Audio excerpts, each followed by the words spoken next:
കന്യാകുമാരിക്ക് തെക്ക് കടലിൽ രൂപപ്പെട്ട ന്യൂനമർദ്ദ മേഖല കൊടുങ്കാറ്റായി മാറിയതോടെയാണ് തെക്കൻ കേരളത്തിലെ മിക്കയിടത്തും കനത്ത മഴയും കാറ്റുമുണ്ടായത്.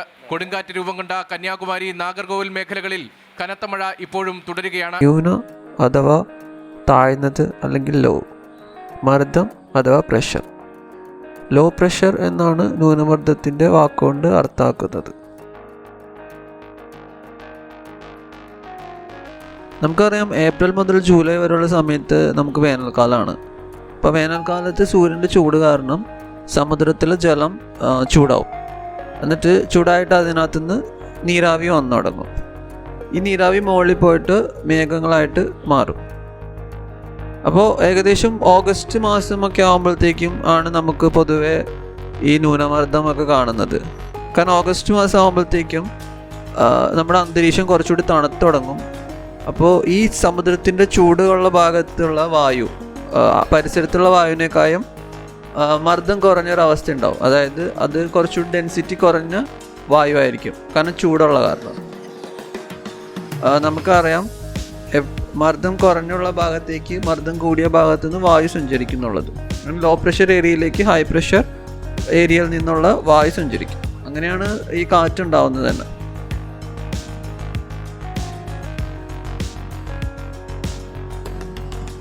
അപ്പോൾ ഇതുപോലെ സമുദ്രത്തിൻ്റെ മുകളിൽ ഒരു ലോ പ്രഷർ ഏരിയ ഉണ്ടാവുന്നതിനാണ് നമ്മൾ ന്യൂനമർദ്ദം എന്ന് പറയുന്നത്.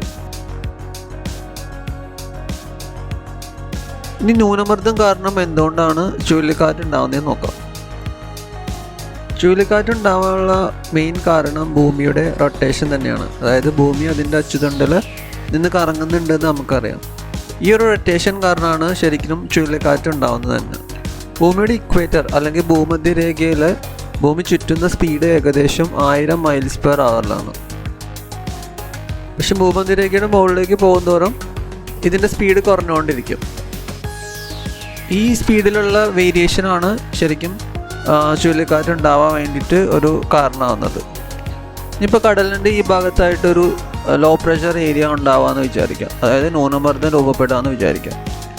അപ്പോൾ പരിസര പ്രദേശത്തുള്ള മേഘങ്ങൾ, അതായത് ഭൂമധ്യരേഖയുടെ അടുത്തുള്ള മേഘങ്ങളും പോലെ മുകൾ ഭാഗത്തുള്ള മേഘങ്ങൾക്കും ഈ ഒരു ലോ പ്രഷർ ഏരിയയിലേക്ക് വരണം. കാരണം അവിടെ പ്രഷർ കുറവാണ്. അതുകൊണ്ട് ഈ മേഘങ്ങൾ കാറ്റിൻ്റെ ഒപ്പം അങ്ങോട്ട് വന്നു തുടങ്ങും. ഈ രണ്ട് ഭാഗത്തുള്ള മേഘങ്ങൾ ശരിക്കും പോകാൻ ഉദ്ദേശിക്കുന്നത് ആ നടുക്കുള്ള മർദ്ദം കുറഞ്ഞ ഭാഗത്തേക്കാണ്. പക്ഷെ ഭൂമിയുടെ ചുറ്റുന്നതിൻ്റെ സ്പീഡ് കാരണം ഇവർക്ക് കറക്റ്റായിട്ട് ആ ഒരു സ്ഥലത്തേക്ക് എത്താൻ പറ്റില്ല. ഭൂമധ്യരേഖയുടെ അടുത്തുനിന്ന് പുറപ്പെടുന്ന മേഘങ്ങൾ ആ ഒരു ഏരിയയുടെ കുറച്ച് മുമ്പിലായിട്ടാണ് ചെന്ന് അവസാനിക്കുക. കാരണം ഭൂമി ചുറ്റി പോകുന്ന സ്പീഡ് അതിനെ ബാധിക്കും, അതിൻ്റെ പോകുന്ന വഴീനെ. അതുപോലെ മുകളിൽ നിന്നും, അതായത് സ്പീഡ് കുറഞ്ഞ ഭാഗത്തു നിന്ന് വരുന്ന മേഘങ്ങൾ ഈ ലോ പ്രഷർ ഏരിയയുടെ കുറച്ച് പുറകിലായിട്ടാണ് ചെന്ന് അവസാനിക്കുക. ഇതുപോലെ ഭൂമിയുടെ റൊട്ടേഷൻ കാരണം ദിശ മാറിപ്പോകുന്ന മേഘങ്ങൾക്ക് അല്ലെങ്കിൽ ഈ ഒരു പ്രതിഭാസത്തിന് കോറിയോലിസ് ഫോഴ്സ് അല്ലെങ്കിൽ കോറിയോലിസ് ഇഫക്റ്റ് എന്നാണ് പറയുന്നത്. അങ്ങനെ ഈ മേഘങ്ങൾ തിരിച്ച് ഈ ഒരു ലോ പ്രഷർ ഏരിയയിലേക്ക് തിരിച്ചു വരുമ്പോൾ ഉണ്ടാകുന്ന ഒരു സർക്കുലേഷൻ ഉണ്ട്. അങ്ങനെയാണ് ചുഴലിക്കാറ്റായി മാറുന്നത്.